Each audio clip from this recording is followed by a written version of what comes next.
Ini adalah cerita nyata yang aku alami sekitar 16 tahun yang lalu, di mana saat itu usiaku masih berumur 5 tahun. Memang masih sangat kecil buat ingat semua kejadian mistis yang terjadi di rumahku saat itu. Tapi rasanya ingatan-ingatan tentang rumah itu masih melekat dengan jelas di memoriku sampai saat ini. Pagi itu, ayahku akan pergi kerja. Katanya, dia akan pergi keluar kota selama beberapa minggu. Dan ya, di rumah tersisa hanya aku dan ibuku. Dan kita hanya berdua saat itu. Hari pertama, ibu mengajak temannya yang bernama Tante Indi, sekaligus satu orang anak perempuannya yang bernama Sari, yang mana Sari ini seusia denganku. Ibu mengajak mereka berdua untuk menginap di rumah kami malam itu. Di rumah kami ada 4 kamar. Aku, ibu, Tante Indi dan Sari, kita berada di satu kamar yang sama. Ya, kebetulan di kamar itu ada 2 tempat tidur. Aku dan ibu tidur di satu ranjang yang sama. Sedangkan Tante Indi dan Sari, mereka tidur di ranjang yang satunya lagi. Malam itu masih berjalan secara normal. Kami makan malam bersama dan ngobrol-ngobrol sebentar. Di tengah kami yang sedang mengobrol, tiba-tiba lampu mati.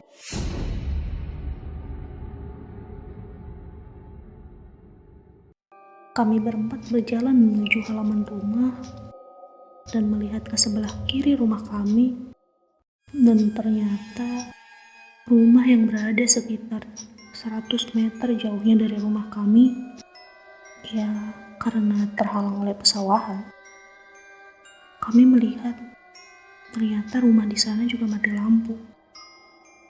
Kami berempat pun kembali ke dalam dan kami memutuskan untuk tidur saja. Ibuku pergi ke ruang tamu untuk mengambil lilin dan lentera. Lalu dia menyalakannya dan menyimpannya di beberapa bagian sudut rumah. Setelah itu kami pun tertidur. Sekitar jam 1 malam, aku terbangun. Aku cari ibu, yang ternyata ibu udah gak ada di tempat tidur. Untung saja, ternyata ibu sedang telat malam di samping tempat tidurku. Saat itu listrik sudah menyala. Baru saja beberapa detik, aku memejamkan mata. Tiba-tiba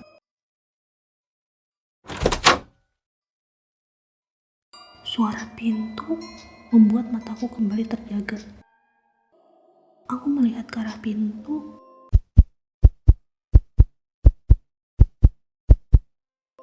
Apa? Ibuku baru saja dari luar kamar. Lalu yang aku lihat ke samping tempat tidurku dan tidak ada siapa-siapa di sana. Aku mulai merasa takut saat itu.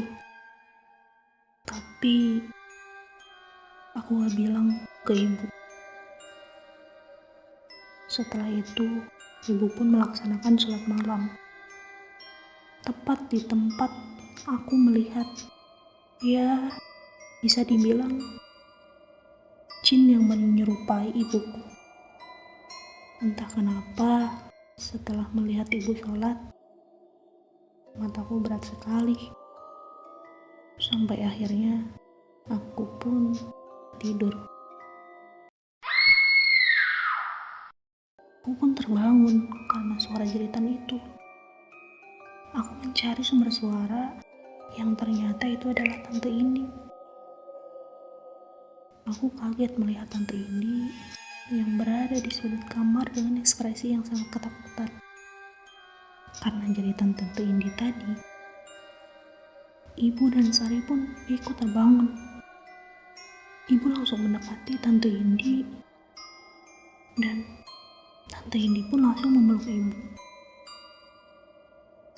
Aku menghampiri Sari yang sangat ketakutan melihat ibunya seperti itu. Aku lihat ibuku berbisik kepada Tante Indi yang membuat Tante Indi pun mulai tenang dan mau kembali tidur. Karena ketakutan, Tante Indi tidur bersama ibu, sedangkan aku tidur bersama Sari. Kami berempat pun mulai tertidur.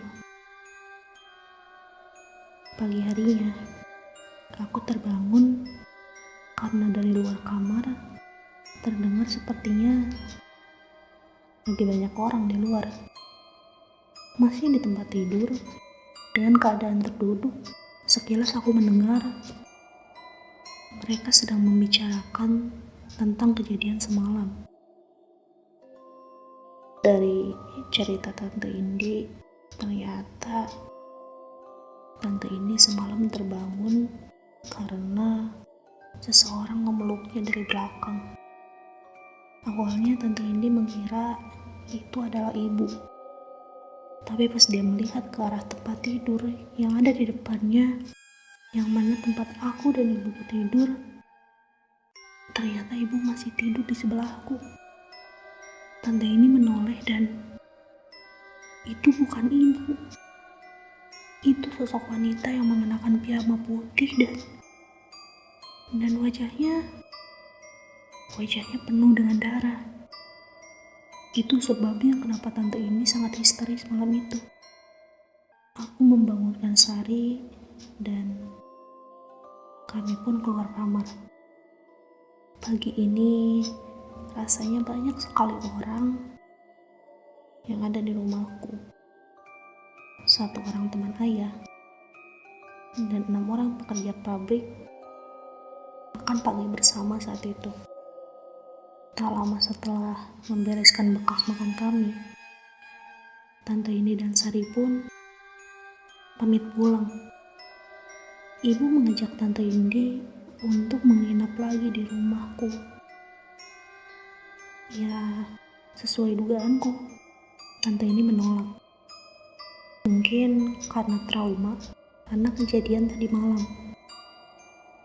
Gak kerasa, akhirnya malam pun tiba. Aku masih terbayang-bayang akan cerita Tante ini tadi pagi. Walaupun masih sangat kecil untuk mengerti hal-hal seperti itu, tapi pikiranku saat ini dipenuhi oleh pikiran-pikiran mistis. Tiba saatnya aku dan ibu melaksanakan sholat Isya.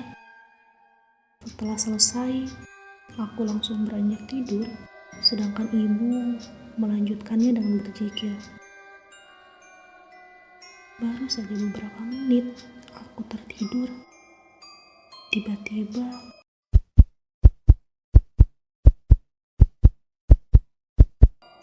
seseorang menarik kakiku hingga separuh badanku keluar dari kasur. Aku langsung mendekat ke sandaran ranjangku dan aku terduduk dengan penuh ketakutan di sana.